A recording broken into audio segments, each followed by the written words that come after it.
2050 সালের শিক্ষা ব্যবস্থা। তো তোমাকে আমি পৃথিবীর সবচেয়ে সহজ প্রশ্নটা ধরবো, প্লিজ অ্যান্সারটা ঠিকঠাক দিও।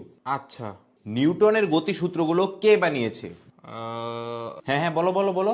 গতিসূত্র বানিয়েছে। আচ্ছা আচ্ছা, দেখো দেখো, আমার কথা শোনো। যদি ওহমের সূত্রগুলো ওহম বানিয়ে থাকে, তো নিউটনের গতিসূত্রগুলো কে বানিয়েছে? ওহম বানিয়েছে। কিভাবে কিভাবে? গতিসূত্র বানিয়েছে। আরে কে? স্যার, আমি আপনাদের স্কুলের স্টুডেন্ট। তো মনে করো তুমি তুষার, আর এটা মনে করো 1 কাপ চা, ঠিক আছে? তুমি এই 1 কাপ চা বানিয়েছো। তো এই 1 কাপ চা কে বানিয়েছে? তুমি তুমি তুমি আচ্ছা আচ্ছা, তুমি ছাড়ো। মনে করো যে তুষার 1 কাপ চা বানিয়েছে, ঠিক আছে? তুষার এই 1 কাপ চা বানিয়েছে। তো 1 কাপ চা কে বানিয়েছে? তুষার।